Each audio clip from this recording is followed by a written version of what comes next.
எந்த மருந்தும் கசக்கிறதே இல்லை. ஏன்னா எல்லா மருந்தையும் சாப்பிட்டேன் நான்.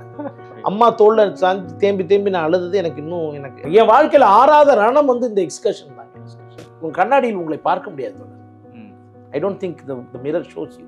பெரியார் மண்ணாக இருந்தால் கூட நான் அந்த விஷயத்தில் அவெல்லாம் பெரியார் மண்ணெல்லாம் இல்லைங்க. அப்போ நான் ஒரு காலகட்டத்தில் ஓகே டிசேபிள் பர்சனுக்கு வேலை கிடைக்காம இருக்கிறதுல சோஷியல் ப்ராப்ளம் இருக்கு அப்படிங்கிறத நான் உணர்ந்து கொள்ளவே எனக்கு நேரம் எடுத்துச்சு. இதெல்லாம் உங்களுக்கு ஆச்சரியமா இருக்கும். டிசபிலிட்டி பெட்டி இன்னைக்கு வந்து அன்ரிசர்வ்டா இருக்குன்னா அதுக்கு கலைஞர் தான் காரணம். குறைந்தபட்சம் வந்து கேட்பேன்ல வாட் இஸ் December 3 கேட்பேன்ல. That's international disability rights day. Disability is part of nature, இயற்கையின் அங்கம். அப்ப டிசபிலிட்டி எது தீர்மானிக்குது? மெஜாரிட்டி தானே தீர்மானிக்குது. வீல் தானே இருக்கு. அப்புறம் அது மாத்திரம் என்ன எக்ஸிக்யூட்டிவ் சேர், எங்களுக்கு மாத்திரம் என்ன வீல் சேர்? என்ன see they make my disability as my identity. I don't think I have disability as my identity.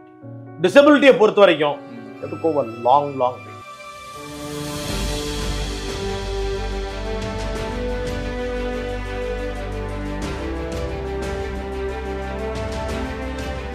பன்னெண்டாயிரம் மாற்றுத்திறனாளிகளுக்கு நீங்க வாய்ப்பு தர போறீங்கன்றது என்னால நினைச்சு இன்னைக்கும் எனக்கு கிள்ளி பார்த்துக்கிறேன் நான். எல்லாருக்கும் வணக்கம். Welcome to Pen speaks.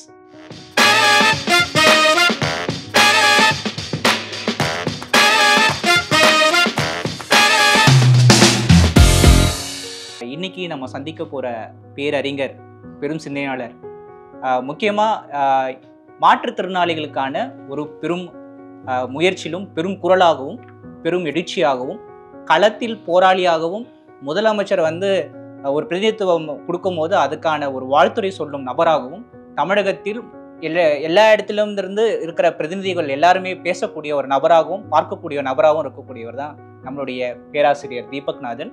December 3 இயக்கத்தினுடைய தலைவரும் கூட அவர் இன்னைக்கு நம்மளுடைய பென் ஸ்பீக்ஸ் இந்த நிகழ்வில் வந்து சந்திப்பதில் எங்களுக்கு மிக்க மகிழ்ச்சி. வணக்கம் தோழர். வணக்கம் தோழர். ஸோ உங்களுடைய ஆரம்ப நில கல்வி, உங்களுடைய ஊர், உங்கள் குடும்பத்தை பற்றி அப்படின்னு நீங்கள் சொன்னீங்கன்னா அப்படியே. நான் பிறந்தது வந்து திருச்சி, பூர்வீகம் வந்து திருநெல்வேலி பின்புலம். எனக்கு பிறந்தது வந்து திருச்சியாக இருந்தாலும் எனக்கு வந்து இந்த போலியோ சொட்டு மருந்து வந்து சரியாக கொடுக்க முடியாது. இரண்டாவது சொட்டு மருந்து சரியாக கொடுக்காதனால வந்த போலியோ தான். போலியோங்கிறது ஒரு வைரஸ்னால வரக்கூடிய ஒரு, எனக்கு இது வந்து 9 மாதத்தில் வந்ததுன்னு சொல்கிறாங்க. சென்னையில் தான், இங்கே ராயப்பேட்டையில் தான் ஃபஸ்ட்டு பார்த்துருக்காங்க. அப்போ ஸ்பென்சர்ஸ் இங்கே வந்து ஒரு ஒரு ஒரு சூப்பர் மார்க்கெட் இருந்ததாக சொல்கிறாங்க. இப்போ இருக்கிறது இல்லை, இதுக்கு முன்னாடி ஸ்பென்சர்ஸ்னு ஒரு ஹாஸ்பிட்டல் இருந்தோமா, அது எரிஞ்சு போனதுனால பக்கத்தில் தான் எங்கேயோ இந்த சொட்டு மருந்து இதை கொடுத்துருக்குறாங்க. அது டெம்பரேச்சர் சரியாக இல்லையோ அல்ல, ஐ மீன் அந்த மெடிசின் சரியாக அந்த வேக்சினேஷன் மெயின்டைன் பண்ணலையா என்னன்னு தெரியல. But I happen to have this polio வந்து 9 மாதத்தில் வந்துருச்சு. ஸோ அதுக்கான ட்ரீட்மெண்ட்லேயே சின்ன வயசு போச்சுங்க. ரொம்ப கஷ்டமாக தான் இருக்கும். சின்ன வயசில் வந்து எனக்கு பார்த்தீங்கன்னா மருந்து, இப்போ எனக்கு எந்த மருந்தும் கசக்கிறதே இல்லை. ஏன்னா எல்லா மருந்தையும் சாப்பிட்டேன் நான். காரணம் வந்து உங்களுக்கு வந்து மருந்தாக கொடுத்துட்ருப்பாங்க, ஷாக் ட்ரீட்மெண்ட் கொடுப்பாங்க. யாருக்கெல்லாம் என்னென்ன தோணுதோ அந்தந்த ட்ரீட்மெண்ட்லாம் சொல்லி விட்டுருவாங்க. அந்தந்த ட்ரீட்மெண்ட்லாம் எத்தை தின்றால் பித்தம் தீரும்னு குடும்பமே இது பின்னாடி போகிற ஒரு இடங்கள்லாம் இருக்குது. காலையில் ஒரு எண்ணெயை தேய்ச்சி டப்பில் வெயிலில் படுக்க வைப்பாங்க. அது ஒரு 1 மணி நேரம் ஆனதுக்கப்புறம் இன்னொரு எண்ணெயை தேய்ச்சி மணலில் மார்பு வரைக்கும் மணலில் புதைச்சி வச்சுருவாங்க. அப்புறம் அதுலேருந்து எடுத்து இன்னொரு எண்ணெய் தேய்ச்சி சோற்று வடித்த கஞ்சி இருக்கு இல்லையா, அதில் வச்சுருவாங்க. அதுக்கப்புறம் எடுத்து ரெட்டில் ஒரு லைட் ஒன்று காமி. இப்படி உங்களுக்கு சாயங்காலம் ஷாக்கு, எலக்ட்ரிக் ஷாக் கொடுப்போம். இப்போ இந்த எப்படியாவது இந்த கால் சூம்பி போன கால் சரியாயிடாதா அப்படிங்கிற ஒரு இது. அதனால் அப்படி தான் என்னுடைய பள்ளி பருவம்லாம் கிட்டத்தட்ட பள்ளி பருவத்துக்கு முன்னாடியே நான் அதெல்லாம் அண்டர்கோ பண்ணேன். காலையில் எழுந்திரிச்ச உடனே காலுக்கு சத்து வரணும் அப்படின்னு சொல்லிட்டு பச்சை பாலில் பச்சை முட்டையை வந்து உடச்சி ஊற்றி காலையில் எழுந்திரிச்ச உடனே பல் தேய்ச்சோன்னா தான் கொடுக்கணும். அதுவே எனக்கு பிற்காலத்தில் பெரிய ஸ்ட்ரெஸ்ஸாக போய் அந்த சாதாரண டம்ளரில் கூட அந்த கவுச்சி ஸ்மெல் வந்ததுன்னா தூக்கி எரிஞ்சிடும் எனக்கு, அப்யூக் யூனோ. ஸோ உங்களுக்கு அண்டர்ஸ்டாண்ட் பண்ணிக்கலாம். I mean I happen to have a very difficult childhood in terms of medical இது. அதாவது என்னென்னா வாழ்க்கையில் தெளிவு வராமல் இருக்கிறது. நான் உங்களுக்கு முன்னாடி சொல்லியிருப்பேன் நினைக்கிறேன், ஒரு அரசியல் படாத அனுபவம் இல்லாத குடும்பத்தில் பிறக்கின்ற பொழுது உங்களுக்கு வாழ்க்கை பாடத்தை சொல்லிக் கொடுக்குறதுக்கு ஆள் இல்லைன்னா ரொம்ப சிரமம் சார். நான் வந்து பிபிஏ படிச்சுட்டு இங்கே வர்றேன், என்ன என்னோட டேலண்ட், எப்படி போகணும் எதுவுமே தெரியாது. ஏதாவது கவர்மெண்ட் வேலை கிடைச்சா, எனக்கு இருக்கிற பதட்டம் வந்து நம்மளே டிசேபிள்டு, நமக்கு ஏதாவது ஒரு கவர்மெண்ட் வேலை கிடைச்சிடாதான்னு சொல்லிட்டு கருணை மனுவாக எழுதுறது முதலமைச்சருக்கு. இப்போ எழுதி போடுறேன், எந்த இதுவும் நமக்கு வரல.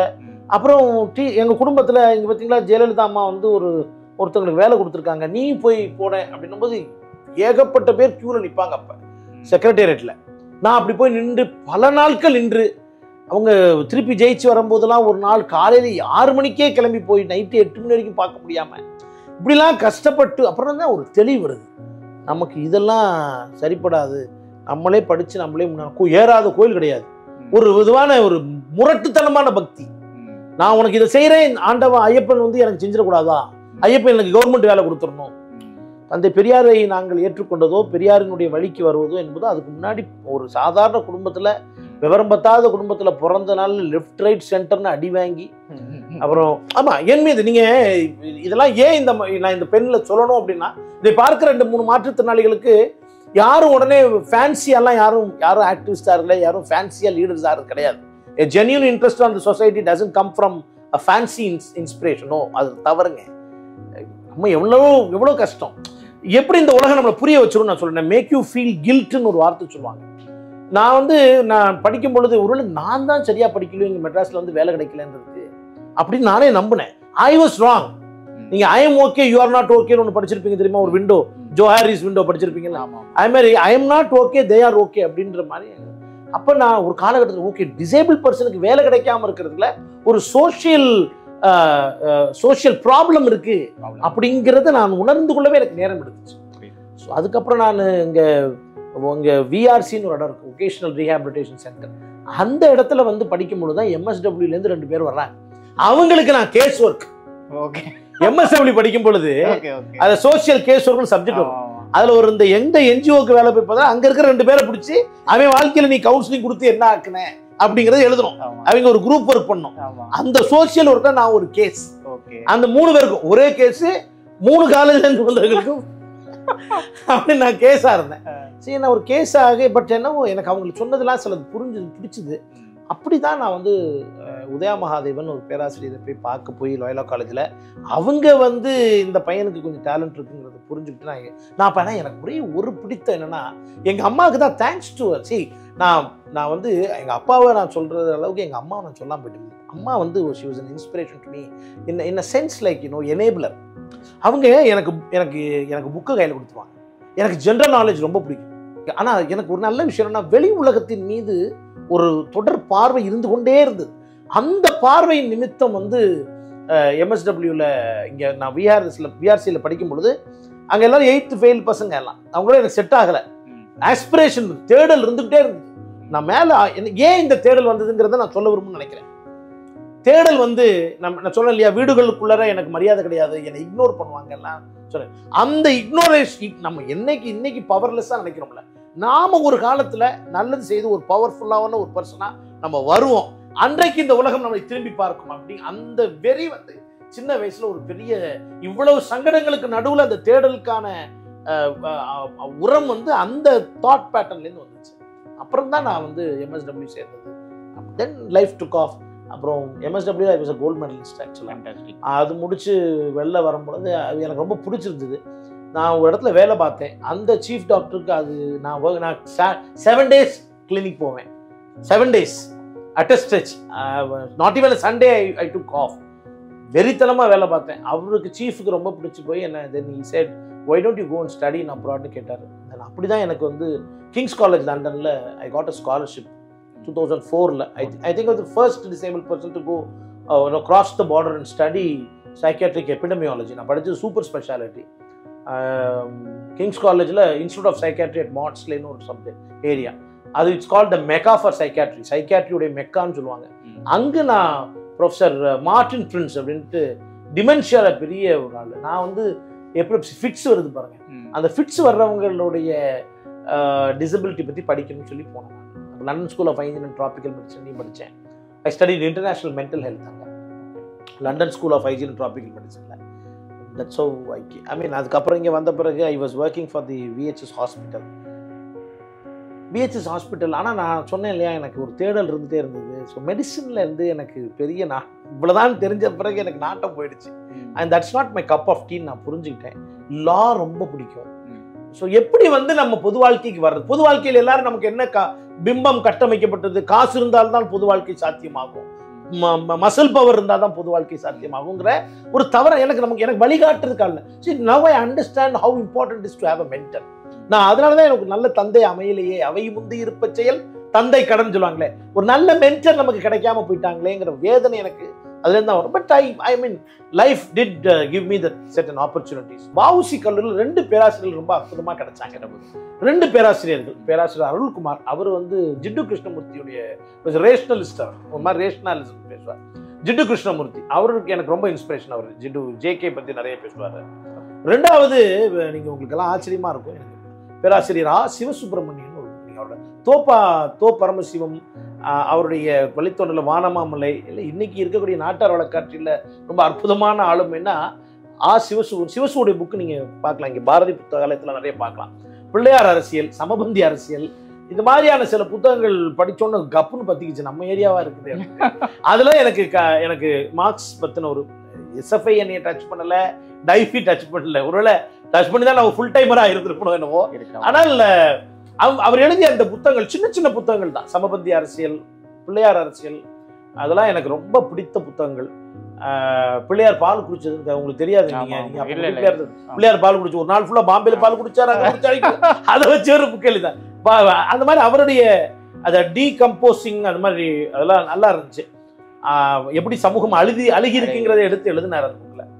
அந்த புத்தகம் படிச்சுட்டு வர்றேன், எனக்கு அந்த ஒரு சின்ன தாட் உள்ள இருக்குது. மறுவாசிப்பு, வள்ளலார் உயிரோடு எரிக்கப்பட்டாருங்கிற மாதிரியான கதைகள், நந்தனார் எப்போ சிதம்பரத்துலேருந்து வெளியில் வந்தார், உள்ளதான போனாருன்ற இந்த மறுவாசிப்புகளின் மீது இப்படி ஒரு உண்மையான பக்கம் இருக்காங்கிறது பற்றின ஒரு இதுவும் தோழர் சிதம்பரநாதனை பார்க்கவும், நாம டிசேபிள், நமக்கு எனக்கு கொஞ்சம் ஆங்கில லண்டனில் படித்ததுனால எனக்கு கொஞ்சம் ஆங்கில இயல்பாகவே எனக்கு வரும், நல்லா வரும்.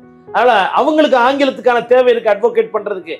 நமக்கு இப்படி ஒரு சங்கம் தேவைப்படுது. கரெக்டாக அங்கே போய் என்ன லேர்ன் பண்ணேன். அப்போ தான் நான் பொது வாழ்க்கைக்கு 2007 வர்றேன். Then I understood how to speak and articulate.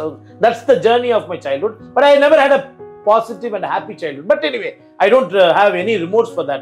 It gave me an opportunity to what I am today. தொடர் நீங்கள் உங்களுடைய அந்த பயணத்தில் சிதம்பரநாத ஐயா வரைக்கும் அப்படியே அங்கேருந்து திருப்பி ஒரு புதிய ஒரு மென்டர் உங்களுக்கு கிடைச்சாரு, வழிகாட்டுன்னு கிடைச்சாரு. அதுலேருந்து ஒரு புதிய டேக் ஆஃப் இருந்தது அப்படின்னு சொன்னீங்க. நானும் ஐயாவோட ஹைட்டில் இருக்கும்போது அவருடைய கூட இப்போ பணி செய்ய எனக்கு கொஞ்சம் வாய்ப்பு கிடைச்சது அந்த காலத்தில். அதுலேருந்து ஒரு பயணம் வந்திருக்கும். அதுக்கப்புறம் டிசம்பர் 3 அப்படின்னு ஒரு இயக்கம், அதோடைய பெரும் தலைவர் அப்படின்னா தோடர் அப்படின்ற மாதிரி அதில் ஒரு நெடும் பயணம் இருக்கு. ஸோ அதை பற்றி ஒரு சின்ன ப்ரீஃப் கொடுத்தீங்கன்னா இந்த ஒரு ஜேர்னிக்கு ஒரு நல்லா இருக்கும். இப்போ உங்களுக்கு சிதம்பரநாதன் சாருடைய ஒரு அமைப்பு வந்து தமிழ்நாடு மாற்றுத்திறனாளிகள் கூட்டமைப்பு, அதற்கு ஒரு ட்ரஸ்ட் இருந்தது. இந்த கூட்டமைப்பை செயல்படுத்துவதற்கான ட்ரஸ்ட்.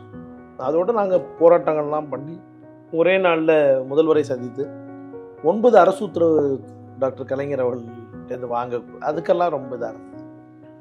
ஆனால் மாற்றுத்திறனாளிகள் துறையை பொறுத்த வரைக்கும் டிசபிலிட்டி ரைட்ஸ் நிஜமாகிறதுல நிறைய சிக்கல்கள் இருக்குங்கிறது நானும் சிதம்பரநாதன் ஐயாவும் நிறைய பேசியிருக்கோம். ஒரு ஆழமான பார்வை. நாங்கள் அப்போ நிறைய விஷயங்களை நாங்கள் நடைமுறைக்கும் கொண்டு வந்தோம். உங்களுக்கு அது ஒரு பியூட்டிஃபுல் டைம். அப்போ ஐயா சிதம்பரநாதன் இருந்தாங்க, அப்போ சிம்மச்சந்திரன் இருந்தாங்க. இதெல்லாம் நீங்கள் ஒரு 2007 ஆரம்பிச்சோம். 2007 2006 அவரோட தொடர்பு ஏற்படுது. 2007 பயணிக்கிறேன். 2008 மாநில துணைத் தலைவராக திருச்சியில் தேர்ந்தெடுக்கப்படுறாங்க. 2008 ஆகஸ்ட் மாதம் 19ஆம் தேதி முதல்வர் அவர்களை சந்திக்கக்கூடியக்கான வாய்ப்பு ஏற்படுது. கலைஞர் ஐயாவை பார்க்கும்போது எப்படி இருந்தது தருணங்கள்? கலைஞர் ஐயாவை பார்க்கும்போது எனக்கு பெரிய விஷயம் என்னன்னா, அன்னைக்கு ஒரு 10,000 மாற்றுத்திறனாளிகளை சென்னைக்கு கொண்டு வந்திருக்கோம். நிறைய சர்ச்சுகளில் பேசி நாங்கள் குளிச்சு கிளம்பி போராட்ட களத்துக்கு வருவதற்கான ஏற்பாடு, வந்தவங்களுக்கு அந்த ஃபேர் அதெல்லாம் கொடுக்க வேண்டிய பொறுப்பு எங்களை இருந்தது. முதல்வர் அவர்களை போய் பார்த்து அதுக்குண்டான விஷயங்கள்லாம் முந்தின நாள் தயாரிப்புகளில் அரசு உத்தரவு 151 இப்போ ஒரு பெரிய இஷ்யூவாக இருக்குது, அதெல்லாம் பற்றி அன்னைக்கு பேசி எங்களுக்கான கோரிக்கைகளை உருவாக்குனது அப்படின்னு ஒரு பெரிய பயணம். அதாவது ஒரு சோஷியல் ஆக்ஷனை உருவாக்குனது. அதில் கனிமொழி மேடம் ஒரு பெரிய ரோல் ப்ளே பண்ணாங்க. மாற்றுத்திறனாளிகள் விஷயத்தில் கனிமொழி மேடத்துடைய ரோல் ரொம்ப ரொம்ப முக்கியமான ரோல். எனக்கு நல்லா ஞாபகம் இருக்குது. இந்தியன் எக்ஸ்பிரஸில் disabled sector got the short in the arm அப்படின்னு ஒரு ஒரு ஒரு கையில் வேல் பாய்ச்சுது. இந்த மாதிரி Kanmani madam played big role, very big role. அன்னைக்கு 9 அரசு உத்தரவு கிடைச்சது. இன்னைக்கு கால் டிக்கெட்டில் மாற்றுத்திறனாளிகள் போகிறதாக இருக்கட்டும், அல்லது மாற்றுத்திறனாளிகளுக்கு இலவசமான கல்வியாக இருக்கட்டும், மேற்படிப்புகள் எல்லாமே இலவசமாக கொடுக்கப்பட்டதாக இருக்கட்டும், 151 அரசு உத்தரவு, நிறைய விஷயங்கள். அந்த மாதிரி விஷயங்கள்லாம் நடக்கும் பொழுது அது ஐயா சிதம்பரநாதனோடு நாங்கள் பயணிச்சது. இது தவிர ஒரு சில அட்வொகசியில், நம்ம அட்வொகசினா வழக்காடுது. நான் நான் கொஞ்சம் ஃபெரோஷியஸாக இருப்பேன். அதாவது டிசபிலிட்டி நீ சட்டத்தில் சொல்லிட்டேல்ல, ரூல் ஆஃப் லா தானே, ரூல் ஆஃப் லான்னா இது ரூல் ஆஃப் லாவாக தானே இருக்கணும் அப்படின்னா இவங்க என்ன பண்ணுறாங்கன்னா, இந்த பியூரோக்ராட்ஸ் அதை இன்டர்பிரட் பண்ணுறாங்க. அதை நாங்கள் சேலஞ்சு பண்ணுறோம். உதாரணத்துக்கு ஒரு ஸ்பெஷல் சைல்டுக்கு கூட 1 மணி நேரம் எக்ஸாமில் கொடுக்கணும் அப்படின்னு ஒரு அரசு உத்தரவு இருக்குது. அது சோஷியல் வெல்ஃபேர் டிபார்ட்மெண்ட்டில் போட்டிருக்காங்க. நாங்கள் ஏன் ஃபாலோ பண்ணணும்னு டைரக்டரேட் ஆஃப் கவர்மெண்ட் எக்ஸாமினேஷன் அது ஒத்துக்க மாட்டாங்க. இப்படி ஒரு சிக்கல் வருது. அப்போ நாங்கள் முற்றுகை போராட்டம்லாம் பண்ணி, இதுவும் கவர்மெண்ட் ஆர்டர் தான், அதுவும் கவர்மெண்ட் ஆர்டர் தான், ஒரு கவர்மெண்ட் ஆர்டரை நீ ஃபாலோ பண்ண மாட்டேன்னு இன்னொரு கவர்மெண்ட் ஆர்டர் எப்படி சொல்வீங்க அப்படின்னு ரொம்ப ஃபெரோஷியஸ் போராட்டம் டிபிஐல எல்லாம் பண்ணி, அப்புறம் அதை லக்ஷ்மின்னு ஒருத்தங்க கவர் பண்ணி, அப்புறம் அது மீடியா அட்வொகசியோடு சேர்ந்து, இது என்னோட அனுபவங்கள், என்னுடைய ஃபர்ஸ்ட் அனுபவங்கள். போராட்டம் பண்ணி கைது பண்ணுற நிலைமைக்கு சங்கீதான்னு ஒரு இந்தியன் எக்ஸ்பிரஸ் ரிப்போர்ட் இருந்தாங்க. இவர் all supporting back and front. அதாவது என்னங்க, அசர்ட்டிவ் டிசபிலிட்டி ரைட்ஸுங்கிறது தமிழ்நாட்டுக்கு முன்னாடி பரிச்சயம் கிடையாது. Assertive, I would say probably a little aggressive also. Right left and centre question பண்ணி குருட்டு போக்கில் அடிச்சிருவேன். லானா லா தானே, ஈக்குவல் ஆப்பர்ச்சுனிட்டி தானே, நீங்க இப்படி இன்டர்பிரட் பண்ணலாம். Government in this department, government in that department எப்படி சொல்லுவீங்க? கவுன்சில் ஆஃப் மினிஸ்டர்ஸ் கவர்மெண்ட்னா கவர்மெண்ட் தான் அப்படின்னு ரொம்ப ஸ்ட்ராங்காக பண்ணி இந்த மேட்டர். நான் என்னுடைய ஃப்ரெண்டு அட்வொகேட் பிரபாகரன் இருந்தார், எங்கள் சிதம்பரநாதன் ஐயாவுடைய மருமகன். He was a budding professional. இது அவரை வச்சு சிம்மச்சந்திரன் சார் பேரில் ஹைகோர்ட்டுக்கு கேஸ் ஆஃப் கொண்டு போய், அப்போ 10th எக்ஸாம் நடந்துட்டு இருக்கு. ரொம்ப பியூட்டிஃபுல்லான சர்க்கம்ஸ்டான்சஸ். எங்கள்கிட்ட கொடுக்குறேன்னு சொல்லிட்டு நாங்கள் போனதுக்கப்புறம் அந்த டைரக்டர் கொடுக்க மாட்டேன்னு சொல்லிட்டாங்க 1 hour. உடனே அதை கேஸாக மாற்றி, அடுத்த நாள் காலையில் கேஸாக மாற்றி, நான் காலையில் கேஸாக மாற்றோம்னா நைட்டு நாங்கள் 12 மணிக்கு தந்தி கொடுக்கணும் உங்களுக்கு.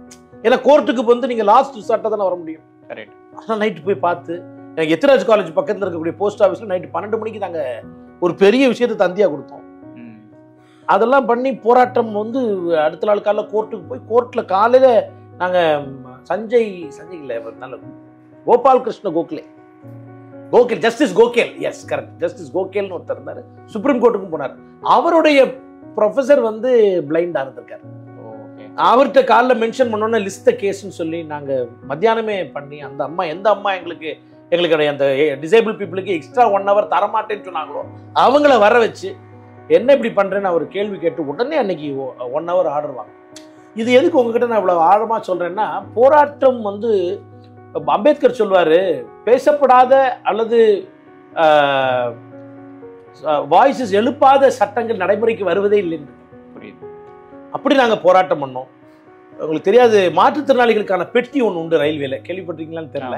கடைசியில் ஒரு பெட்டி இருக்கு இல்லையா, அதை தலைவர் கலைஞர் டைமில் என்ன பண்ணிட்டாங்கன்னா, அப்போ யார் ரயில்வே மினிஸ்டர்னா, இன்னைக்கு வெஸ்ட் பெங்காலோட சீஃப் மினிஸ்டர் தான் அப்போ ரயில்வே மினிஸ்டர். அவங்க நல்லது செய்யறதா நினைச்சு அதை என்ன பண்ணிட்டாங்க, ரிசர்வேஷன் கம்பார்ட்மெண்ட்டாக மாற்றிட்டாங்க. அது அன்ரிசர்வ்டாக இருந்தது. அப்போ அதில் ஒரு சமூக நீதி மறுக்கப்படுது. என்னன்னு கேட்டிங்கன்னா, அந்த பெட்டியில் 4 பேர் தான் போக முடியும். அப்படின்னா ரிசர்வேஷன் ஆகிட்டா எங்க ஆளுங்க எப்போ 25-30 பேர் அதில் ஏறி போவான். 4 பேருக்கு மாத்திட்டீங்கன்னா எல்லாராலையும் ரிசர்வேஷன் பண்ணி போக முடியாது. அதற்கான பெரிய போராட்டங்கள்லாம் பண்ணி, அப்புறம் கனிமொழி மேடம் தலையிட்டு அது தலைவர் கலைஞர்கிட்ட அதை கொண்டு போய், கலைஞர் கடிதம் எழுதினார், இந்த டிசபிலிட்டி பெட்டியை அன்ரிசர்வ்டா மாத்துங்கன்னு தலைவர் கலைஞர் எழுதினார். சோசியல் ஜஸ்டிஸ் போராட்டம்னு அவருக்கு எழுதினார். இப்படி பல போராட்டங்கள் நடக்கும் பொழுது இதுல ஆச்சரியமா இருக்கும். டிசபிலிட்டி பெட்டி இன்னைக்கு அன்ரிசர்வ்டா இருக்குன்னா அதுக்கு கலைஞர் தான் காரணம். தமிழ்நாட்டில் நிறைய பேருக்கு தெரியாது. நீங்க அமெரிக்கன் டிசபிலிட்டிஸ் ஆக்ட் எடுத்தீங்கன்னா, நீங்க ஒரு டீ கடை ஆரம்பிச்சா கூட மாற்றுத்திறனாளிகள் பாத்ரூம் இல்லைன்னா லைசன்ஸே கொடுக்க மாட்டாங்க. அவ்வளோ ஸ்ட்ராங்கா இருக்கும். நீங்க ஜூடித் ஹியூமன் அப்படின்னு ஒரு லேடி வித் டிசபிலிட்டி, நீங்க அதெல்லாம் வரலாறுல நிறைய பேர் நம்ம படிக்கிறதும் கிடையாது, நமக்கு என்னன்னு இருக்காங்க. ஜூடித் ஹியூமன் நீங்க அப்புறமா படிக்க முடியுமான்னு பாருங்க. அவங்க என்ன பண்ணுவாங்கன்னா, வீல் சேரோட தன்னை கட்டிக்குவாங்க. கட்டிட்டு 10-15 படி போயிட்டு அங்கேருந்து வீல் சேரோட கீழே விழுவான். கீழே விழுந்து தனக்குத்தானே அடியை ஏற்படுத்திக்குவான். டு மேக் சென்சிட்டிவ், தன்னை துன்புறுத்தி 200 படியிலேருந்துலாம் விழுந்திருக்காங்க. அமெரிக்கன் டிசபிலிட்டிஸ் ஆக்ட் வரணுன்றதுக்காக தன்னுடைய சக்கர நாற்காலியோடு இணைச்சிக்கிட்டு பெரிய பெரிய மாடிகள்லேருந்து தன்னைய அவங்க ஆர்கனைஸ் பண்ணி தான் மாற்றுத்திறனாளிகள் போய் அமெரிக்கன் காங்கிரஸை முட்டுறாங்க. இப்படிப்பட்ட போராட்ட வரலாறுகள்லாம் படிச்சுட்டு நமக்கு இங்கே சும்மா இருக்க முடியுமா? அது போய் அங்கேயும் பார்த்துட்டு வேற வந்துட்டேன். எனக்கு கோபம். இந்த கோபத்தில் என்ன சிக்கல் நடக்குதுங்கிறது தெரியணும். சமூகத்தினுடைய தாக்கம் எங்க இருக்குன்னா, இந்த ஃபாரின் கான்ட்ரிபியூஷன் ரெகுலேஷன் ஆக்ட்னு ஒன்று இருக்கு. FCRAல பொலிட்டிக்கல் ஒர்க் பண்ணக்கூடாதுன்னு சொல்லி ஒரு ஆர்டர் கொண்டு வந்துடுறாங்க. இப்போ இந்த ட்ரஸ்ட் சொன்னல, எங்களுடைய அமைப்பினுடைய ட்ரஸ்ட் இருக்குல்ல, அது FCRA இருந்தது. அப்ப அவங்க FCRA இருக்குதே, நம்ம போராட்டத்துக்கு எப்படி போக முடியும்? நானா இந்த அமைப்பே போராட்டத்துக்காக உருவாக்கப்பட்டது, எப்படி போராட்டத்துக்கு போகாம இருக்க முடியும்? ஐயோ, இங்க ட்ரஸ்ட்ல வந்து ஆக்ஷன் எய்ட் மாதிரியான அமைப்புகள் வந்து ஃபண்ட் பண்றாங்க, நம்ம போய் போராட்டத்துக்கு நின்னா FCRAவை காலி பண்ணிடுவானேங்கிறாரு அவரு. டெவலப்மெண்ட் ஒர்க் தான் பண்ணணும், டெவலப்மெண்ட் வந்தா போதும், ரைட் பேஸ்டா இருக்கக்கூடாது. அதுலதான் நான் வெளியில வரேன். நீங்க எப்படி இது டிசம்பர் 3 வந்ததுன்னு கேட்டீங்களே, அப்ப எனக்கு கோபம் எல்லாம் டிசம்பர் 3 வந்து, அதனாலதான் அதோடைய டிசம்பர் 3 இயக்கத்துடைய டேக் என்ன போட்டிருந்தா, மேக் த ரைட் ரியல்னு போட்டு. இன்னைக்கு வரைக்கும் நான் அதுதான் வேலை பார்த்துட்டு இருக்கேன். நான் வந்து டெவலப்மெண்ட் ஒர்க்கரே கிடையாது. I'm not for that. That's not my cup of tea. My cup of tea is let the right come to reality. நீ உரிமைன்னு இருந்தா உரிமை உண்மையாகணும். அதனால நீ உடையார் முன் இல்லார் போல் கையேந்திட்டு நிக்கிறது இல்ல, that is not right. அதனால எனக்கு அப்பதான் தந்தை பெரியார் அர்த்தப்படுறார். தந்தை பெரியாருடைய சுயமரியாதை தான் டிசபிலிட்டி ரைட்ஸோட cornerstone called legal capacity. நீங்க இன்னைக்கு ஐநா உரிமை உடன்படிக்கை எல்லாம் போட்டு பார்த்தீங்கன்னா உங்களுக்கு தெரியும். அந்த பெரியாருடைய திராவிட இயக்கம் வந்து எனக்கு வந்து அப்பதான் எனக்கு அர்த்தப்படும். டிசம்பர் 3 மூவ்மெண்ட் ஆரம்பிக்கிறேன். எனக்கு என்னென்ன சார், நீங்க தமிழ்நாடு, நான் இப்போ சொல்றேனே, இப்போ நான் psychology படிச்சதுல there is a concept called thoughts induced feelings. CBT, cognitive behavior therapy ஓட பேஸே CBT ஓட பேஸே என்னன்னு கேட்டீங்கன்னா thoughts induced feelings. அப்ப நீங்க தாட்டை சொல்லும் போதே ஃபீலிங் உருவாயிடுது இல்ல. அப்ப தமிழ்நாடு ஊனமுற்றோர், காது கேடாதோர், பார்வையற்றோர்னு சொல்லும் போதே ஒரு ஊனமுற்றோர் தாங்க மாட்டா அனுப்பிடுவான். அப்ப இவன் அடுத்த லெவலுக்கு வரவே மாட்டான், எங்களோட எங்கேஜே பண்ண மாட்டான். அப்ப நாங்க வைக்கிறது டிசம்பர் 3 மூவ்மெண்ட் வை. அவனுக்கு ஒரு குழப்பம் வரும்ல, என்னடா அப்படின்னா அப்படின்ட்டு வர்றான். இப்போ பெட்ரோல் போட போவேன் சார், அந்த டிசம்பர் 3னா அப்படின்னு கேட்குறேன். டிசம்பர் 3னா மாற்றுத்திறனாளிகள் உரிமை தினம். அது வரைக்கும் டிசம்பர் 3ன்னு ஒரு நிகழ்ச்சி தமிழ்நாடு அரசியல் நடக்கும். அது எப்படி நடக்கும்னு கேட்டீங்கன்னா, திரும்பி அது ஒரு சேரிட்டி ஃபங்க்ஷன் நடக்கும். டிசம்பர் 3 கொண்டாட்டத்துக்கான நாளே கிடையாது. ஏன் பெண்களுக்கான தினத்துல, பெண்கள் தினத்துக்கு என்ன பண்றான் பாரு, எல்லாரும் வந்து காஸ்மெட்டிக்ஸ் விற்கிறதுக்கு அன்னைக்கு ஹிந்து பேப்பர் திறந்தீங்கன்னா எல்லா பக்கத்துலயும் தான் இருக்கு. அது எப்பேற்பட்ட போராட்ட வரலாறை வந்து சுமை தாங்கி மாதிரி அது இருக்கக்கூடிய தினம். அதை கொண்டாடுனா நமக்கு எவ்வளவு கோபம் வருது. அது மாதிரி டிசம்பர் 3 இயக்கம், அந்த பேரை வச்சு வை. நீ குறைந்தபட்சம் வந்து கேட்பல, வாட் இஸ் டிசம்பர் 3 கேட்பல, that's international disability rights day. அதனால பேரே அப்படி வச்சோம். அப்புறமா வந்து போராட்ட களங்கள்லாம் இன்னும் ரொம்ப சூடு பிடிச்சது. பல இடங்கள்ல போராட்டம். என்னுடைய நான் கற்றுக்கொண்ட அந்த அனுபவ அறிவும் என்னுடைய டிசபிலிட்டி லால எனக்கு இருந்த பேஷன், லா பிடிக்கும் சொல்ல இல்லையா, லால இருந்த பேஷன், அப்புறம் டிசபிலிட்டி ரைட்ஸ், அப்புறம் என்னோட ஃப்ரெண்டு பிரபாகரனுடைய அட்வொகேட்டோட சேர்ந்து முதல் லீகலா நிறைய கற்றுக்கும் பொழுது I used to put the officers on spot. அவங்க அதுக்கு முன்னாடி டிசேபிள் பீப்புள்னா ஏதாவது சொல்லலாம் அனுப்பிடலாம்னு நினைச்சிருவாங்க. நம்ம கிட்ட வந்து உட்காந்து கதருவாங்க, நம்மகிட்ட போட்டு வாங்குன்னு வாங்கிடுவேன். வாங்கினா நீங்க என்ன எப்படி how can you do this, how dare you do this-ன்ற லெவலுக்கு போயிடும். இப்போ இதோட தொடர் முயற்சி தான் மைபி அடுத்த ஒரு எங்களோட புரிதலுக்கா. இப்போ இந்த மாற்றுத்திறனாளிகள் டிசபிலிட்டி ரைட்ஸ் நீங்க சொல்றீங்க, இது வந்து பொது பார்வை ஒன்று இருக்கு, ஒன்று சுய பார்வை ஒன்று. ஸோ பொது பார்வையில இருந்து தான் இன்னைக்கு உலகம் நிறைய அணுகுது. இதுவே நிறைய நாட்கள்கிட்ட உங்கள்கிட்ட உரையாடும் போது தான் நானே நிறைய கற்றுக்கொண்டேன். அதை பத்தி கொஞ்சம் நீங்க விளக்கி சொன்னீங்கன்னா, பொது பார்வை சிந்தனையோட அது பயணிக்காம அதை எப்படி அதை மாற்றி எப்படி சிந்திக்கணும், அதை வந்து அழகா புரிந்து கொள்ளணும்னா எப்படி அழகா புரிந்து கொள்ளணும், அந்த வார்த்தையோட அர்த்தம் என்ன, இப்போ மாற்றுத்திறனாளி அப்படின்ற விஷயத்த எப்படி வெளியிலேருந்து பார்க்காம நான் உள் சார்ந்து எப்படி பயணித்து பார்க்கணும் சார். அதாவதுங்க, மாற்றுத்திறனாளின்னா யார் மாற்றுத்திறனாளின்னு ஒரு கேள்வியெல்லாம் இருக்கு. இது ரொம்ப கான்செப்சுவலான விஷயம். இப்போ நீங்கள் நான் மாற்றுத்திறனாளியாகவும் நீங்கள் மாற்றுத்திறனாளி இல்லாத ஒரு மாதிரி கேள்வி கேட்டுருந்தீங்கன்னு வச்சுக்கோங்களேன், முதல்ல நான் அங்கேயே மாறுபடுவேன். Disability is a life experience. யாருக்கு வேணாலும் டிசபிலிட்டி வரும். Correct. It need not be physical disability in nature or mental disability in nature. Disability is part of nature, இயற்கையின் அங்கம். நீங்களும் நானும் நான் உங்களுக்கு முன்னாடியே சொல்லியிருப்பேன்னு நினைக்கிறேன். உங்களுக்கு காது கேட்க முடியாத பள்ளிக்கு போறீங்க, உங்களை பேச சொல்றாங்க, அங்க 300 பேர் காது கேட்க முடியாத பிள்ளைகள் எதிர்த்தாப்புல உட்காந்துருக்கு, உங்களை பேச சொன்னா நல்லா பேச வரும் உங்களுக்கு. ஆனா அந்த இடத்துல யார் டிசபிள்? நீங்க தான் டிசபிள். அப்ப டிசபிலிட்டி எது தீர்மானிக்குது? மெஜாரிட்டி தானே தீர்மானிக்குது. ஒருவேளை மனித இனம் காது கேட்க முடியாத இனமாக இருந்து, ஒரு படத்துல விவேக்கு வந்து ஸ்மெல்லு மனசுல நினைக்கலாம் தெரியுங்களா, அவன் அங்க டிசேபிள் ஆறான்ல. ஐ மீன் நீங்க ஒருவேளை அந்த உலகத்துல நீங்க மட்டுமே பேசுறவா இருந்தீங்கன்னா அவங்க எல்லாம் சேர்த்து இவன் வாயில ஏதோ சத்தம் வந்துகிட்டே இருக்கு அப்படின்னு உங்களை மாத்திரம் டிசேபிள்னு சொல்லியிருப்பாங்கல்ல. அப்ப யாரு டிசபிலிட்டிங்கிறத எது தீர்மானிக்குது? Majority minority தீர்மானிக்குது. சரி, ரெண்டாவது, ஒருவேளை நீங்க வந்து தமிழும் ஆங்கிலமும் நல்லா பேசுறீங்க, மகாராஷ்டிரால நீங்க போற ட்ரெயின் நிக்குது, அங்க மராட்டி மாத்திரமே பேசுற ஒருத்தர் பழம் வித்துக்கிட்டு இருக்கிறாரு. இது என்ன பழம், இந்த பழம் எவ்வளவு விலை, எனக்கு ஒரு 1/2 கிலோ கொடு, இதுதான் நீங்க கேட்கணும். 3 விஷயம் தான். ஏன்னா அதை நீங்க போய் நீங்க இங்க ஹிந்தியும் தெரியாது உங்களுக்கு, இங்கிலீஷ்ல கேட்க அவர் வந்து அவர் மொழியில சொல்ல நீங்களும் பேசுவீங்க, அவரும் பேசுவாரு, 2 பேருக்கும் புரியாது. அங்க 2 பேருமே disable ஆயிருவீங்க. So disability is situational. Disability is decided by majority and minority. So who is disabled-ங்கிறது வந்து யூனிவர்சலிஸ்ட் ஆகி போச்சு. இப்போ இது ஒரு பார்வை. இன்னொன்னு, டிசபிலிட்டி வேற, இம்பேர்மெண்ட் வேற. எனக்கு இருக்கிறது இம்பேர்மெண்ட், பட் ஹூ கிரியேட்ஸ் டிசபிலிட்டினா the society creates disability. சொசைட்டிக்கு ஒண்ணுமே இல்லை, உங்ககிட்ட தான் ஊனம் இருக்கு அப்படிங்கிறதனுடைய இன்னொரு வடிவம் என்னன்னு கேட்டீங்கன்னா வெவ்வேறு வடிவத்தில் உங்களை கூப்பிடுறது. புரியுதுங்களா உங்களுக்கு? இப்ப நான் வந்து மாற்றுத்திறனாளி அப்படின்னா என்கிட்ட டிசபிலிட்டி இருக்கு, ஆனா உனக்கு வேற திறமையும் இருக்கு அப்படின்னு சொல்றது ஒரு ஆங்கிள். என்கிட்ட இருக்கிறது இம்பேர்மெண்ட், இந்த இம்பேர்மெண்டோடைய societal attitude and physical barrier சேரும் பொழுதுதான் டிசபிலிட்டி பர்சிபிட் ஆகுது. அது உங்களுக்கு புரியும் நினைக்கிறேன். ஒன்றும் இல்லை, நான் சக்கர நாற்காலியில் வர்றேன், அது என்னன்னு சொல்லுவீங்க நீங்க? வீல் சேர்னு சொல்லுவீங்க. ஏன்னா உங்க ஆபீஸ்ல உங்களுடைய தலைமை சூப்பர்வைசர், உங்களுக்கு ஹெட் பாஸ் இருப்பார்ல, அவரோட சேருக்கு போய் பாத்தீங்களா, அந்த சேர் என்ன இருக்கு, அந்த சேர் நல்லா நல்லா அப்படி சுத்துமா? சுத்தம். அப்படி போகுமா? அப்படி வளையுமா? வளையும். கீழே என்ன இருக்கு? வீல் தானே இருக்கு. அப்புறம் அது மாத்திரம் என்ன எக்ஸிக்யூட்டிவ் சேர், எங்களுக்கு மாத்திரம் என்ன wheelchair? The way you see things are, quite important. இது வந்து நான் மார்த்தா நஸ்பாம்டன் கத்துக்கிட்டேன். அதனாலங்க பார்வை மாற்றத்துல தாங்க இருக்குது. இந்த பார்வையெல்லாம் மாற வேண்டும் என்றால் நம்ம வந்து நிறைய வேலைகள் செய்ய வேண்டியது. இக்னோரன்ஸ் இஸ் த பேசிக். டிசபிலிட்டிங்கிறது ஒரு ஒரு சமூகத்தின் பார்வை தான். அப்படின்ற சமூகத்தின் பார்வை வந்து என்னன்னா, என்னைய ஐயோ பாவம்ல பார்த்துட்டு இருக்கு. ஏதோ போன ஜென்மத்தில் நான் செஞ்ச பாவம், அம்மா அப்பா ஏதோ செஞ்சுட்டாங்க பாவம், பெத்தவ வந்து செஞ்சுட்டா, நீ இப்படி பிள்ளை பெற்று கொடுத்துட்டியா என் குடும்பத்துக்கு வந்து அப்படின்னு சொல்றது, இதெல்லாம் வந்து காலங்காலமா இருக்குது. இப்போ நீங்க நான் சொன்னேன்ல, நான் லண்டன்ல படித்தேன், அமெரிக்காவில் கேஸ் வெஸ்டர்ன் ரிசர்வ்ல இருந்தேன், ஒஹாயோ போயிட்டு வந்தேன், சவுத் கொரியாவில் அசம்பிளியில் பேசியிருக்கிறேன், ப்ரொஃபஸராக இருக்கு. இதெல்லாம் போயிடும். புதுசாக எங்கள் ஒரு வீட்டு குடிவே போயிருக்கேன்னா அந்த வீட்டு பாட்டி எனக்கு ஒரு தபால் வருது, அந்த பாட்டிக்கிட்ட எப்பா தீபக்னு போட்டுக்குது அப்படின்னா அந்த பாட்டி என்ன சொன்னா, அதை ஆண்டி காப்பிடா அப்படின்னு ஒரே வார்த்தையில் முடிச்சுடுவாங்க. எல்லாம் சப்பரத்தில் போகிற சாமியை குப்புற தள்ளி விட்டா மாதிரி என்ன, see, they make my disability as my identity. I don't think I have disability as my identity.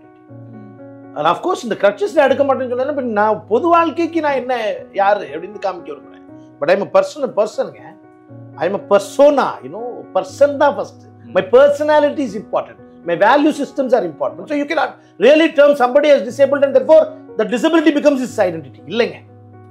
நம்முடைய அதுதான் பொது பார்வைக்கும் சுய பார்வையில் வேற. இப்போ எனக்கு வந்து கீழடி ரொம்ப பிடிக்கும். எந்த டிசபிலிட்டி அசோசியேஷன் வந்து கீழடிக்கு போயிருக்காங்க காட்டுன்னு பார்ப்போம். தமிழ்நாட்டில் கீழடினா என்னன்னு கேட்குறானே நம்மளால, அவனுக்கு தேவையெல்லாம் அடையாள அட்டை 1500 ரூபாய், அது குறையா சொல்ல, அதை தாண்டி அவனுக்கு ஒரு ஆசாபாசம் இருக்குல்ல, அவனுக்கு எவ்வளவு இருக்கும், அதெல்லாம் பார்க்க தவறிடுறோம். நமக்கு சொசைட்டிக்கு ரொம்ப குறுகிய பார்வை. தமிழ்நாடு பெரியார் மண்ணாக இருந்தா கூட நான் அந்த விஷயத்துல அவெல்லாம் பெரியார் மண்ணெல்லாம் இல்லைங்க.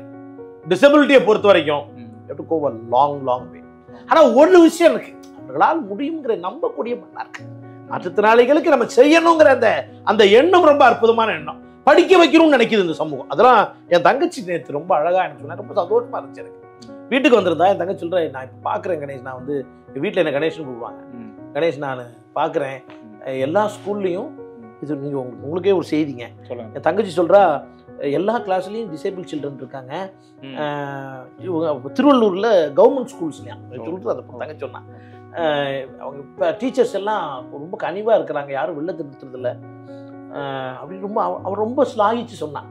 எனக்கு இது ரொம்ப அவங்களுக்கு என்ன பண்ணணும்னு தெரியல, அவங்களுக்கு அந்த கெப்பாசிட்டி இல்லை, இப்போ எனக்கு தெரியுது. ஆனால் அந்த பிள்ளைகள் கிளாஸில் இருக்கிறாங்க, அவங்க கனெக்ட் பண்ணுறாங்க. ஸ்கூலில் கிளாஸை விட்டு அவள் வெளில போனால் வெளில போயிட்டு வரணும். C they are able to accept and accommodate. எனக்கு ரொம்ப சந்தோஷமாக இருந்தது. எனக்கு சமீபத்தில் என்னை மகிழ்ச்சிக்கு உள்ளாக்குனது அந்த செய்தி தான். அது ஒரு விஷயம் சொல்ல இதுதான். ஸோ இது பொது பார்வையும் சுய பார்வைங்கிறதுல நிறைய வித்தியாசம் இருக்கு. இந்த விஷயத்தை வந்து தொடர்புபடுத்தி நீங்கள் அதாவது நீங்கள் இது மாதிரி வரீங்க, உங்களோட உரையாடும் சொல்லும்போது என் கூட பயணிக்கிறவங்க ஒரு அவங்களுக்கு நடந்த ஒரு அனுபவத்தை சொன்னாங்க. அது மைட் பி உங்கள்கிட்ட பகிர்ந்துக்கலாம் அப்படின்னு நான் நினைக்கிறேன். மைட் பி உங்களோட பார்வையும் அதில் எப்படி எடுக்கலாம் அப்படின்னு. அதாவது அவங்களும் ஒரு மாற்றுத்திறனாளி, அவங்க வந்து ஒரு பேருந்தில் பயணிக்கிறாங்க. ரொம்ப அது கடைநிலை பேருந்து, அது இரவு 10 மணி என்னும்போது தான். ஏன்னா மற்ற பேர் வேலையெல்லாம் முடிச்சிட்டவங்க அதெல்லாம் பயணிக்கிற ஒரு சூழ்நிலை வருது. அப்போது அது ரொம்ப கூட்டமாக இருக்குது. அதில் வந்து அந்த அவங்களுக்கான இருக்கை இருக்குது. அந்த இருக்கையில் வந்து மற்றவங்க உட்காந்துருக்காங்க. அவங்களுக்கு எழுந்து இடம் கொடுக்கவும் முன் வரல. இன்னொரு பார்வை வந்து அது இடம் கொடுக்கலன்ற கூட எனக்கு பெரும் மன வருத்தத்தை கொடுக்கல. ஆனா வந்து அவர்களுடைய அந்த பார்வை இருக்குல்ல, மேலையும் கீழையும் பார்த்துட்டு ஐயோ பாவம் இவர்களுக்கு அப்படின்னு ஒரு பார்வையை வந்து முன்வைத்தாங்க. அதுதான் எனக்கு வந்து ரொம்ப கடினமான. இப்ப நீங்க உங்களுடைய இறுக்கமான உங்களோட பள்ளி பருவத்துல சொல்லும் போது அந்த இறுக்கத்தை சொன்ன மாதிரி அவங்களும் அந்த பார்வையை முன்வைச்சாங்க. அதுதான் ரொம்ப கடினமா. அவங்க ரொம்ப பாக்கியவான். அவங்க ரொம்ப பாக்கியவான். ஏன்னா அவங்களையாவது ஐயோ பாவம்னு பார்த்தாங்க. இருக்கை கொடுக்கல ஒண்ணு, அதுக்கு மேலே கீழே பார்த்துட்டு ஐயோ பாவம்னு நினைச்சேன். நான் சொல்றது பல இடங்கள்ல திட்டிடுவாங்க மாற்றுத்திறனாளிகள். அதெல்லாம் நிறைய பார்க்குறோம். கண்டக்டர்கள் திட்டுறது, டீச்சர் இவங்க திட்டுறது.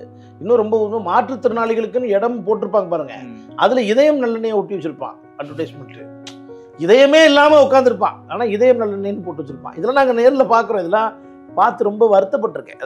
அதனாலதான் இப்ப இந்த பொது பார்வை வந்து அதுல வந்து ஒரு பெரும் மாற்றத்தை ஏற்படுத்துறதுக்கான முனைப்புல தான் நீங்க உங்களை ஆட்களுடைய கலைஞர் அவர்கிட்ட நாங்க சம்பவம் நீங்க சொல்லும்போது ஞாபகம் இருந்து, கலைஞர்கிட்ட வந்து சொல்றோம் ஆந்திரால மாற்றுத்திறனாளிகளுக்கு இந்த மாதிரி கன்செஷன் இருக்கு, சலுகை நம்ம ஊர்ல கொடுக்கணும் அப்படின்னு போது இப்படி பார்த்துட்டு அவர் ஃபைனான்ஸ் செக்ரட்டரி பார்த்து உடனே அது அப்படின்னு இவ்வளவுதான் மீன்ஸ் கொடுங்க அப்படின்ட்டார்.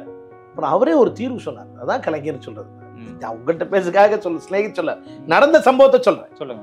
அவர் என்ன சொன்னாரு, மாற்றுத்திறனாளி அடையாள அட்டையை வாங்கி வச்சுக்கிட்டு 25% வந்து அவங்கள்ட்ட அப்போ வாங்குங்க, 75% வந்து கவர்மெண்ட் கொடுக்க சொல்லிடுவோம், மாற்றுத்திறனாளி துறையை கொடுக்க சொல்லிடுவோம் அப்படின்னு சொல்றாரு. அதாவது அதுக்கு முன்னாடி வரைக்கும் இந்த அடையாள அட்டைன்னு வச்சுக்கோமா, அது ஒரு வேலையும் கிடையாது. ஃபர்ஸ்ட் டைம் அதை பஸ் பாஸா யூஸ் பண்ணலாம்னு சொல்லி கலைஞர் பண்ணார். இது நான் சிஎம் டேபிள்ல நடந்த சம்பவத்தை சொல்றேன் அங்க. ஆனால் அது கீழே வரும்போது என்னவாகுதுன்னா, ஒரு பஸ்ஸுக்கு ஒரு மாற்றுத்திறனாளிக்கு தான் ஏறணும் அப்படின்னு ஒரு இவங்களா இல்லாத ஒரு ரூலை கொண்டு வந்தாங்க பாருங்க. தலைவர் ஆட்சியிலேயே சொல்றேன், ஒரு பஸ்ஸுக்கு ஒரு மாற்றுத்திறனாளி தான் ஏறணுமா கன்செஷன்ல போறதா இருந்தா. இதெல்லாம் நாங்க அதாவது பொது பார்வைங்கிறது வந்துங்கய்யா நிறைய மாற வேண்டியது இருக்கு. ரொம்ப நான் அப்புறம் யோசிப்பேன், நம்ம ஊரே இப்படி இருக்குதுன்னா வட இந்தியா எப்படி இருக்கும்னு யோசிச்சு சிரிச்சுக்குவேன் நான். முதலமைச்சர் என்ன சொல்றாரு, அடையாள அட்டை 4ல் 1 பங்கு அவன்கிட்ட வாங்கிக்க, மீதி 3 பங்கை கவர்மெண்ட் கொடுக்குன்னு சொல்றாரு. ஆனா அதே திட்டத்தை அரசு ஊழியர்கள் பஸ் ஸ்டாப்ல கண்டக்டர் என்ன பண்றாரு, ஒரு பஸ்ஸுக்கு ஒருத்தர் தாங்க ஏறணும், மத்தவங்க அடுத்த பஸ்ல வாங்க. அப்படி எந்த உத்தரவும் இல்லை. ஏசி பஸ்ஸை தவிர எல்லாத்துலயும் போலான்றாங்க. பார்வை வந்து மாறாமல் இருக்கிறது நமக்கு பெரிய சிக்கல். அந்த அவங்களுக்கு நடந்ததும் அதான். புரியுது. உங்களை மாதிரி ஆட்களுடைய பார்வைகளை முன்னிறுத்தும் போது தான் அது இன்னும் நிறைய புலப்படும். இல்லை இப்போ அடுத்த ஒரு இது பார்த்தீங்கன்னா தொடர் இப்போ ஒரு ஜேர்னி இருக்குல்ல, இப்போ நம்மளுடைய இந்த ஸ்டேட்டு கமிஷனு அதோடைய பொறுப்புகள் அப்படின்ற போது பார்த்தீங்கன்னா கிட்டத்தட்ட ஒரு நீங்கள் கொஞ்சம் டச் பேஸ் அது பண்ணீங்க கலைஞர் இருந்த நேரத்துலேருந்து. அப்புறம் இந்த பெயர் மாற்றம் வந்து 2010 அந்த ஆணையம் வந்து சிறப்பாக செயல்பட ஆரம்பிச்சிருக்கு. இப்போ இப்போ அதுலேருந்து பார்த்தீங்கன்னா ஒரு ஆல்மோஸ்ட் ஒரு 25 இயர்ஸ் நம்மளுடைய அதோட ட்ராவல் இருக்கும். அதில் நீங்கள் நிறைய விஷயங்கள் சேர்ந்து அவங்களோட பண்ணியிருக்கீங்க. இப்போ நீங்கள் அதுக்கான ஆலோசகராகவும் இருக்கிறீங்க.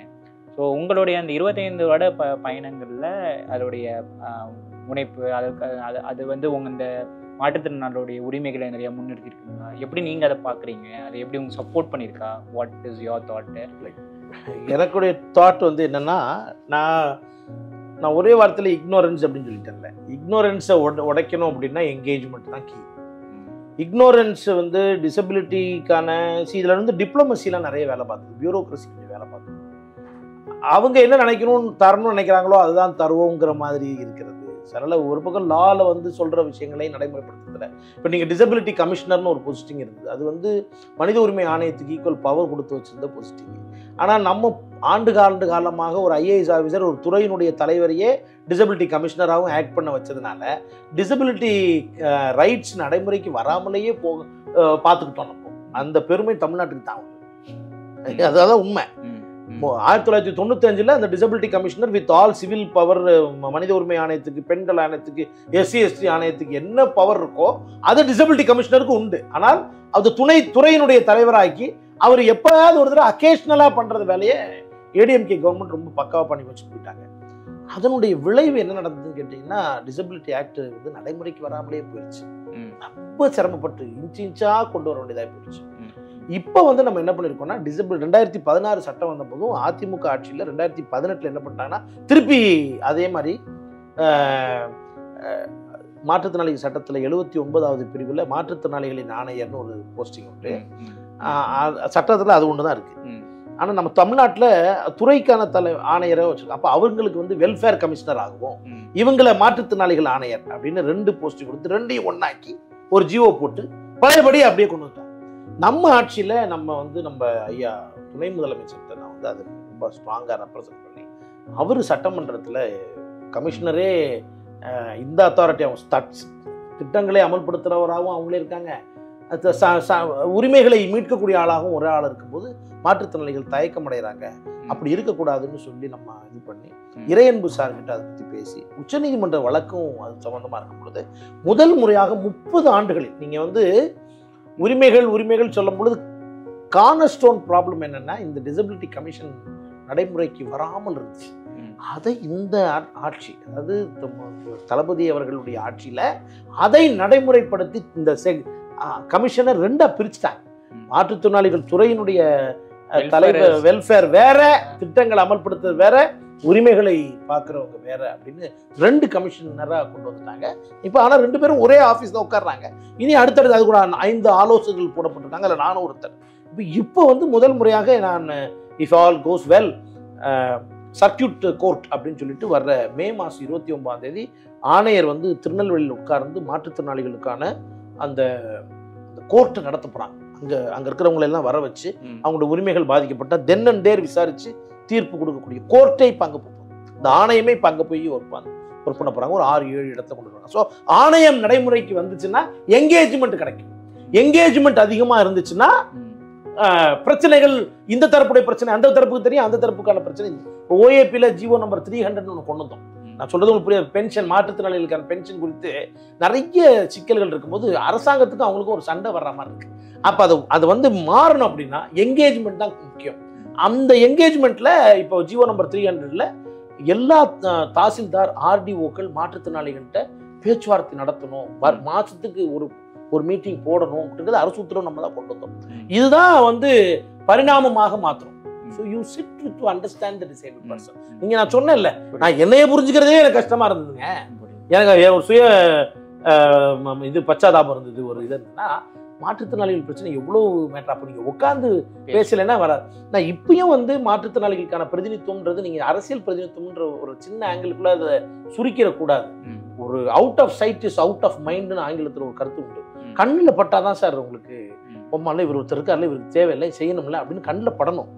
கண்ணில் பட்டால் தான் தெரியும். அப்போ ஒரு சட்டமன்றத்திலையும் ஒரு பாராளுமன்றத்திலையும் அங்கே ஒரு டிசேபிள் பர்சன் வீல் சேர்ல இருந்தாருன்னா ஆமாம் இல்லை சார், இந்த இது நம்ம கட்டும் பொழுது இப்போ உங்களுக்கு உங்கள் கிளாஸில் ஒரு டிசேபிள் இருந்தாருன்னு வச்சுக்கோங்களேன், நீங்கள் எல்லாம் செய்யும் பொழுதெல்லாம் அந்த பையனையும் சேர்த்து தானே பண்ணியிருப்பீங்க, அவனுக்கு இது தேவைப்படும்பா அப்படின்னு சொல்லுவீங்கல்ல. அப்போ அந்த மாதிரி தான் நமக்கு சட்டமன்றத்தில் இப்போ நான் இருக்கிறேன் ஒரு வீல் சேர்ல. நீங்கள் யோசிச்சு பாருங்க, கலைஞர் அவர்கள் வீல் சேர்ல இருக்கும்போது அந்த சட்டமன்றத்துக்குள்ள விட மாட்டேன்னு சொன்ன ஞாபகம் இருக்குல்ல உங்களுக்கு. அப்போ அங்கே வரைக்கும் ஒரு வீல் சேர்ல இருக்கிறவராக தான் சிக்கல் இருக்குல்ல. ஒரு முதலமைச்சர், முன்னாள் முதலமைச்சர், டால் லீடர், அவரையே வீல் சேர்ல விட மாட்டேன்னு சொல்லியிருந்தாங்கன்னா look at the problems of the disabled people. நீங்க ரெசிப்ரோகேட் பண்ணி போட்டு பாருங்க. அதுக்கு தான் நாங்கள் இப்போ இவ்வளோ கஷ்டப்படுறது, என்கேஜ்மெண்ட் தான். இந்த தொடர் சிந்தனையில இப்போ நீங்க இந்த ஆணையத்தை பத்தி சொன்னீங்க. இந்த ஆணையத்தினால வெறும் நோக்கங்கள், அதுக்கான வளர்ச்சி பாதைகள் அப்படிலாம் இருந்துச்சு. இன்னும் அடுத்த ஒரு 25 ஆண்டு காலங்கள் முக்கியமாக இதே போல் நம்மளோட திராவிட மாடலாக அரசியல் பயணிக்குது அப்படின்னா, இன்னும் சில விஷயங்கள் இன்னும் முன்னெடுத்து செல்ல வேண்டிய விஷயங்கள் அப்படின்னு நீங்கள் பார்க்குற விஷயங்களை சொன்னீங்கன்னா மிக மகிழ்ச்சியாக இருக்கும். பெரிய ஒரு பொறுப்பு இருக்கிறதாக நான் கருதுறேங்க. என்ன பொறுப்பு இருக்கிறதா கருதுறேன்னா, மாற்றுத்திறனாளிகள் பல்வேறு விதமான செக்டார், பெண் மாற்றுத்திறனாளிகள், கால்கை முடியாத மாற்றுத்திறனாளிகள், முதுகுத்தண்டுவடம் பாதிக்கப்பட்ட மாற்றுத்திறனாளிகள், இரத்த சோகையினால் பாதிக்கப்பட்ட இந்த மாற்றுத்திறனாளிகளை ஆர்டிகுலேட் பண்ண வைக்கிறது, அவர்களுக்கான விஷயங்களை அவர்களை பேச வைப்பது. லெனின் ரொம்ப அற்புதமாக சொல்லுவார், நீ உன் அரசியலை பேசாவிட்டால் நீ வெறுக்கும் அரசியலால் ஆளப்படுவாய் என்றார். அப்போ மாற்றுத்திறனாளிகள் அவர்கள் அரசியல் பேசணும்ல. ஒன்றும் இல்லைங்க, பேசாத பொழுது என்ன நடந்திருக்கும்? சக்கர நாற்காலி தானே கொடுத்துட்டு இருந்தோம், ட்ரை சைக்கிள் கொடுத்துட்டு இருந்தோமா? 1980களில், நீங்கள் பிறக்கிறதுக்கு முன்னாடி சொல்கிறேன், 1980களில் we were giving tricycles. Now we were giving tricycles to Kodaikanal also. காலில் பெடல் பண்ணுறதே கஷ்டம். ஹில்லி ரீஜனில் எப்படி ட்ரை சைக்கிளில் மாற்றுத்திறனாளி கொடைக்கானல்லையும், அப்போ ஊட்டியில் இருக்கிற மாற்றுத்திறனாளிக்கு மாத்திரம் அது சங்கடமாக இருந்திருக்குமா? இருக்காது. அப்போ அதை பற்றி பேசுறதுக்கு அங்கே உள்ள கலெக்டருக்கு இல்லை, பதில் இல்லைல்ல. they were not applying their mind இல்லையா? அப்போ அது அந்த விஷயத்தை பேசுறதுக்கு எங்களோட ஆளுகள் வேணும், ஆர்டிகுலேட்டிவ் கெப்பாசிட்டி வேணும். இப்போ பெட்ரோல் ஸ்கூட்டர் கொடுக்குறோம், பெட்ரோல் விலை உயர்ந்துருச்சுன்னா எனக்கு நீ ட்ரை சைக்கிள் கொடுத்துருந்தா நான் விட்டு வெளில வந்திருப்பேன். இப்போ நீங்கள் பெட்ரோல் விலைக்கு எனக்கு கன்சிடரேஷன் கொடுக்கலன்னா நான் வீட்டில் முடங்குவதற்கான வேலையை பார்த்துருவீங்க. பெட்ரோல் விலை என்னை முடக்குதுங்கிற செய்தியை விலைவாசி உயர்வில் பேசுறதுக்கு மாற்றுத்திறனாளிக்கு வேணும். எல்லா பிரச்சனைகளையும் மாற்றுத்திறனாளிகளுடைய ஆங்கிள் என்ன அப்படிங்கிறத பேச வைக்கிறதுக்கு மாற்றுத்திறனாளிகளுக்கான பொலிட்டிசைசேஷன், அரசியல் படுத்தக்கூடிய வேலை எனக்கு மிகப்பெரிய வேலை இருக்கிறதாக நான் உணர்றேன் தோழர். எனக்கு அடுத்த 25 ஆண்டுகள் எனக்கு அந்த வேலை இருக்கு. இப்ப பிரதிநிதித்துவம் கொடுத்துருக்காங்க. பிரதிநிதித்துவம் கொடுத்ததுன்னா பிரதிநிதித்துவம் படுத்தப்பட வேண்டும். பிரதிநிதித்துவம் கிடைத்ததுனாலேயே பிரதிநிதித்துவம் ஆயிடாது. அப்ப அந்த இடத்துல தனக்கான பாத்ரூம் ஒன்று வருது, அங்க டிசேபிள் ஃப்ரெண்ட்லியா இருக்கணும். நீங்க மன்னிக்கணும் அதை இடைமறிக்கிறதுக்கு. நீங்க அதை முதலமைச்சரை சந்திச்சு வாழ்த்துலாம் சொன்னீங்க, அதை நான் காணொலியில் நாங்கள் பார்த்து ரொம்ப மகிழ்ந்தோம். இப்போ இந்த உரையாடலில் வந்து இப்போ நீங்கள் சொல்கிற மாதிரி பிரதிநிதித்துவத்தில் இந்த முதற்கட்டான விஷயங்கள் இதை பேசுவதற்கு முதலிட்டு நீங்கள் நிறைய சொல்வதற்கு வாய்ப்புகள் இருக்குங்களா? இப்படி இருந்தேன், உணர்ச்சி பிளம்பா இருந்தேங்க. ஏன்னா நம்ம கேட்டது கிடைக்கும்னு நான் அவ்வளவு நம்பல. ரொம்ப நாளுக்கான ரொம்ப நாள் நான் கேட்டது இடஒதுக்கீடு, அவர் இப்போ கொடுத்துருக்கிறது நியமன பதவி. நான் அப்புறம் யோசிச்சு பார்க்கும்போது இன்னைக்கு தேதியில் எலெக்ஷனில் நின்று செலவு பண்ணி எங்கள் ஆளுங்க என்னைக்கு கரையிறது. இப்போ நியமன உறுப்பினர்னு கொடுக்கும் பொழுது அது ஃபுல்லாக கொடுத்துருக்காங்க, இனிமேல் தான் அது வரணும். வந்தால் அப்போது நியமனம் படுத்தப்படும் பொழுது அந்த இடத்துல எங்கள் மாற்றுத்திறனாளிகள் பேசுகிறதுக்கு ஒரு வாய்ப்பை அரசியல் அதிகார பகிர்வில் வருது. அப்போ சமூக நீதியில் 2 பங்கு இருக்கு, 180 டிகிரி 180 டிகிரி. சமூகத்தால் ஒடுக்கப்பட்டவர்களுக்கான நீதிங்கிறது சோஷியலி டிசேபிள் பீப்புளுக்கான ஜஸ்டிஸ். நாங்க கேட்கறது பிசிக்கலி டிசேபிள் பீப்புளுக்கான ஜஸ்டிஸ். இப்போ இது 2 வரும்போது தான் 360 டிகிரி, இல்லைன்னா அது 180 டிகிரி தான். So social justice becomes disable if disability justice is not served. இப்போ அது இப்போ நான் இப்போ பேசுறேன்ல, இந்த மாதிரி பேசுறதுக்கு மாற்றுத்திறனாளிகளை தயார் பண்ண வேண்டிய பொறுப்பு எனக்கு இருக்கு. அதை முதலமைச்சர் இது கொடுத்துருக்காரு, அவர் சைட்ல இருந்து கொடுத்தாரு. இப்போ நாங்க எங்களை தயார்படுத்தணும். இப்போ யானைக்கான கம்பு வாங்கிட்டேன், இப்போ யானையெல்லாம் வாங்கணும்.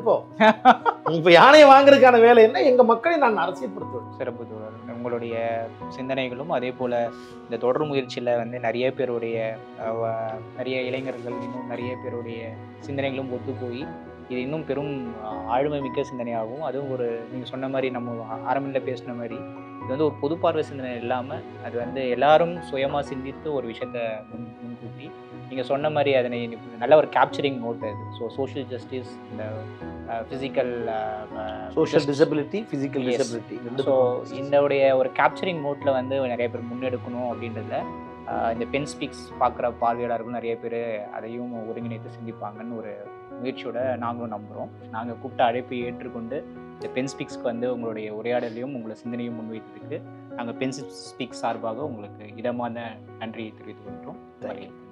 தேங்க்யூ. நன்றி.